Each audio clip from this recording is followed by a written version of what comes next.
because it identifies the 5 best things or the 10 best things you can contribute or you have within you.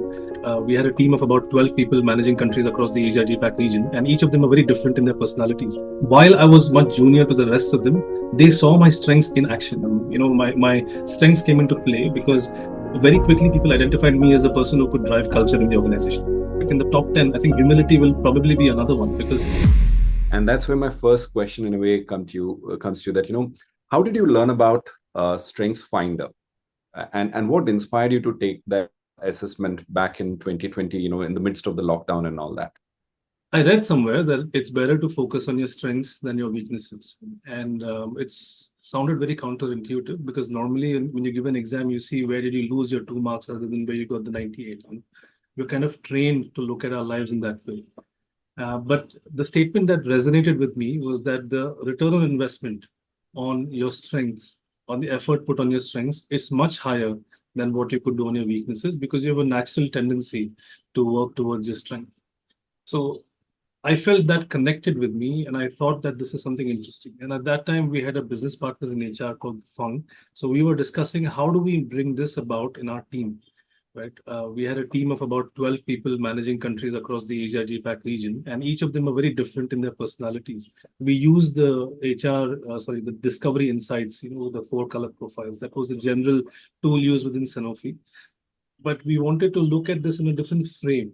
And that's why Strengths Finder was a very useful frame, I felt, because it identifies the 5 best things or the 10 best things you can contribute or you have within you.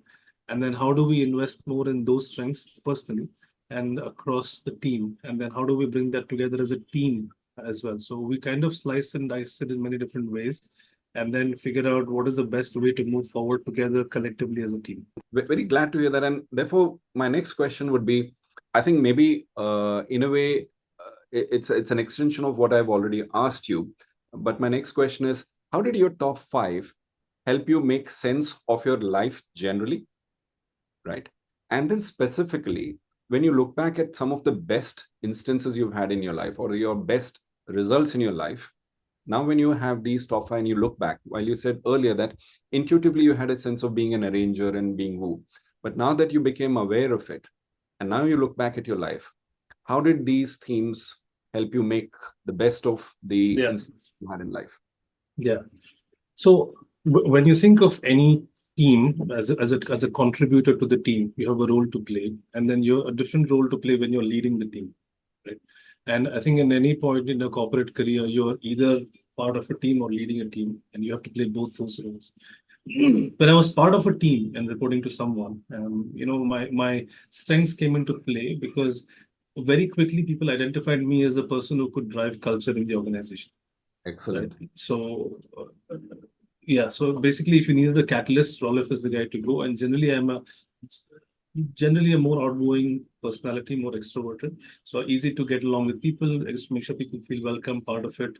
And not just do it from the perspective of a nice to have. There was also an attribute of doing it for a reason that fit with the overall strategy of where we wanted to go. So it was a directional, intentional plan of how to bring about that cultural change, and then using that direction to arrange things in a way that people understand, people are brought together, communicate the right way. And of course, positivity helps because you don't want to hear a sulking story, right? You want to make sure that you are an uplifting story. So I think those things help from a team, being part of a team, right? Now, when I look at the other aspect where I was managing a team, almost every point in my career, I was managing positions or sizes of teams that were way beyond my comfort zone.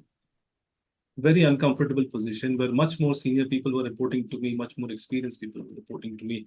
And I think these 5 strengths came into play because while I was much junior to the rest of them, they saw my strengths in action. They saw my strength very visible, and they respected me for the strength that I bring. I suspect in the top, while it's not in the top 5, but I suspect in the top 10, I think humility will probably be another one because, I am generally quite self-aware and humble about the fact that I don't know everything. But here is what I can bring and what can we do to complement each other. So I think that's how it has played in my career so far, in terms of being part of a team and also a team leader.